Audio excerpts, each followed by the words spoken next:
Hello, and welcome to another episode of Couch Therapy. We're doing some question and answer this time. I'm back in the groove. I'm going to be making 2 videos a week now to get that channel, the engine going again, since I finally found my feet teaching and in the new job and everything like that. So the question today was, I graduate in fall 2018. Congratulations. This is from Kyle. I'm looking to go right over to Japan after I graduate. While I'm still in school, I have the opportunity to earn a TEFL, teach English as a foreign language, through my university. I'm curious of your opinion on its necessity. I figured I'd throw the question at you. I know someone in my department who taught in Japan for 4 years through the JET program with only a bachelor's, and he had the time of his life. He told me. Okay, cool. Good question. Good question, Kyle. It's always worth kind of rehashing or like going over to discuss the place that a TEFL or a TESOL might have. And in my opinion, in terms of long-term, short-term, it falls into this category of totally for your own self-fulfillment, where now that I've thought about things more, I might have said in the past that if you're going to get a TEFL when you come over here to teach, that you would do that to position yourself better for getting a better paying job or something like that. But it's actually less relevant for that. People are going to probably look at, if you've already been here for a year teaching, more the brute force experience that you have. So if you've been here for a year and you've taught in an elementary school, you're going to have great experience, and they'll look to that more so than they would for a TEFL or a TESOL.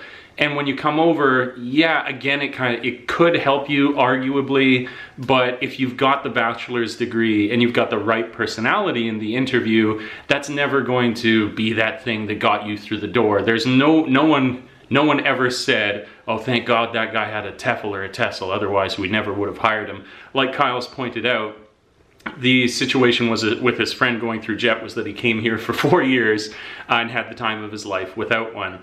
That is not to say that a TEFL or a TESOL doesn't have its place.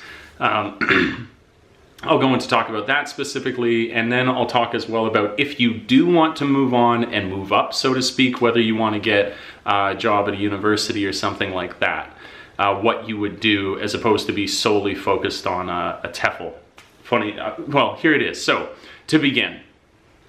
The reason that you would get a TEFL or a TESOL is really to make yourself a better teacher, which it's the funniest thing in the world to talk about it not so being so necessary when you'd think that would be one of the most necessary things in the world, but that's not always someone's priority when they come over here. They can get over and they can do a decent job, and through whatever training they receive, they can get through, and no one would probably complain about them. But there's a lot of things that we do in our lives that have nothing to do with anything other than self-improvement, and they're worth doing for that reason. There's a million examples. Me doing YouTube. No, just kidding. I dream and hope one day to do this as a career, so to speak. A better example would be something like somebody who learns piano or guitar. Well, they have no intention of performing in a band, but the actual experience of learning and then performing for people or for themselves is so enjoyable that there was nothing lost in searching that out. In just the same way, if you work on a TEFL or a TESOL and it gives you that much more grounding in the job that you're about to do, and you get into it that much more, then it's going to be a great value to you. You will be that much better of a teacher, but in terms of necessity, because that's what the question was regarding, you don't need it at all. And I'll extend this to one thing further, where people would say, well, what about for job advancement? So again, the things that you should focus on for job advancement, the things I would say you should focus on for job advancement primarily would be something like language. If you want to get in there, you want to start going for the JLPTs, you want to get up and up and up, whether it's like the JLPT is just a focus, the language is what you're getting better at. For example, if you have a better language ability, you can apply for jobs like something like a Board of Education direct hire, where I've talked about these a million times before. Board of Education direct hires usually require in the interview for you to do a portion of, if not all the interview in Japanese. And so you walking in there with a TEFL or TESOL, well, you can't speak Japanese to them, will fall definitely at the wayside, where somebody who goes in with the experience but without the TESOL, speaks half decent Japanese in the interview, will obviously be chosen over you.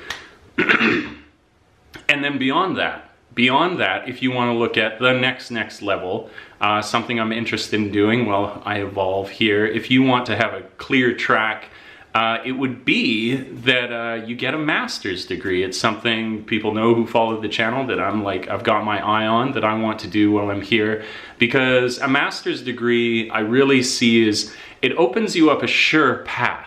That path being that if you had a master's degree, you'd be able to teach in a university here.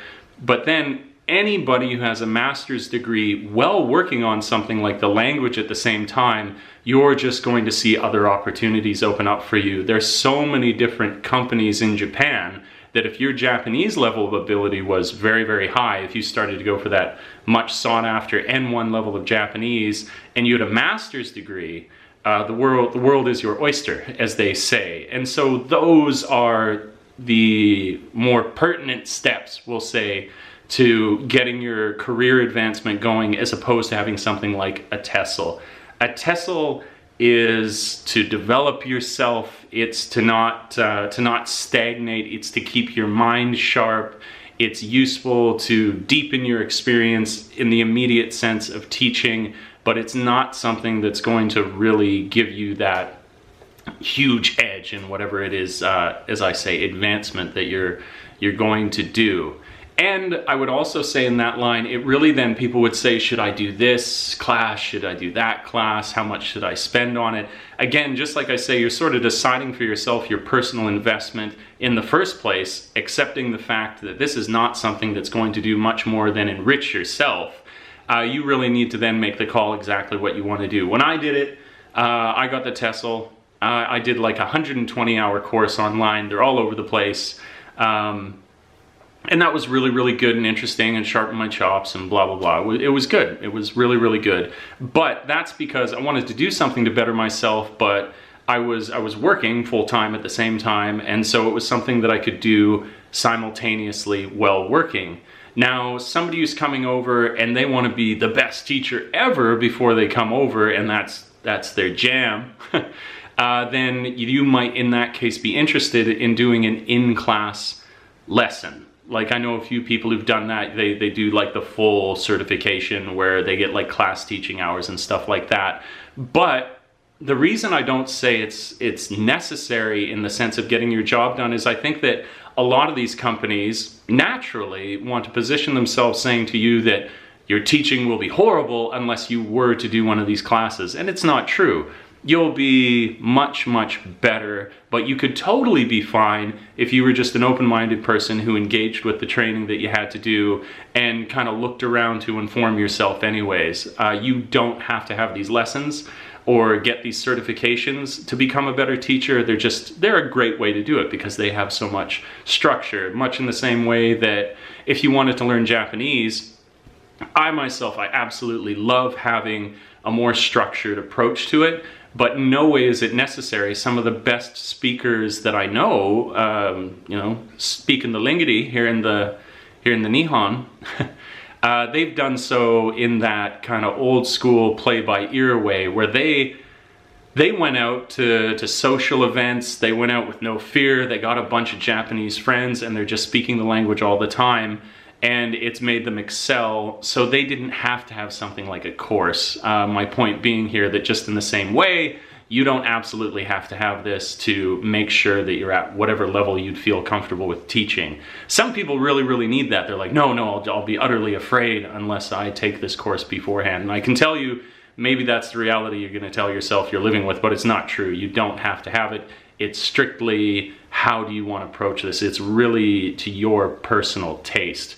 Maybe people don't want to hear that. Maybe people want the more like surefire, you should absolutely not, you should absolutely do, but it's just not the case when it comes to something like the TEFL or the TESOL. It's your personal preference and it's how much you want to get invested in it. And if you're the sort of person who really benefits from structure like that, some of us do.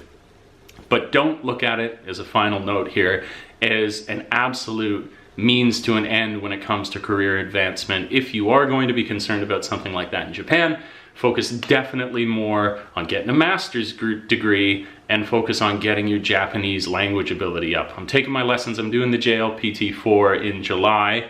I think I would do miserably were I to take it now, full disclosure, but I'm taking one lesson a week right now from an amazing teacher. When I finish this video, I'm going to start studying again tonight. Got to study every day, but I'm going to take another lesson. Now I'm just talking about my life. This has nothing to do with TESOL. That's fine. Okay, so that's the video, guys. That's some thoughts and reflections on the necessity. Where does the TESOL fall into place in regards to your teaching while you're over here in Japan? I'd love to hear well, basically, what is your experience with the TESOL? Are you some sort of person who feels that it's absolutely necessary? Because maybe there's that person, they're like, there's the only way that I'll be able to teach is if I do this. Are there other people? Tell me, what's your experience with not taking it? How did you make yourself, if you were a better teacher, that without using something like the TESOL? What was your resource? And put it down below, so this can be a video that can help other people who are looking to improve themselves and maybe want an alternative source to something like the TESOL. Also, because a lot of people ask me, and this could save really good time for anybody watching this, if you know a good place to take an online TESOL with like good deals, maybe post that down below for the people watching as well, because that would save me answering a million times that the deal I got is now gone.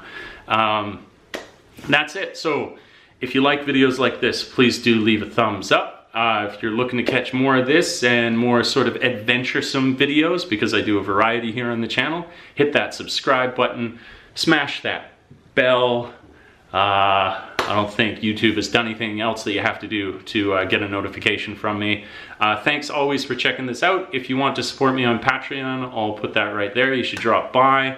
A little reminder for the people, funny doing this at the end of the video, but if you want to be in that giveaway, which I'll be announcing the winners for the photo prints this Saturday, make sure to follow me on Instagram and send me a message there. I think some people may have gotten confused just thinking that if they commented in the previous video. I gotta know that you're following me there on Instagram to be linked to the photo. So follow me on Instagram, I'll put that down below, and send me a message saying, hey, I want to get in it. Because right now, I think there's currently, I got like 14 messages, which is still pretty good odds for anybody else getting in there.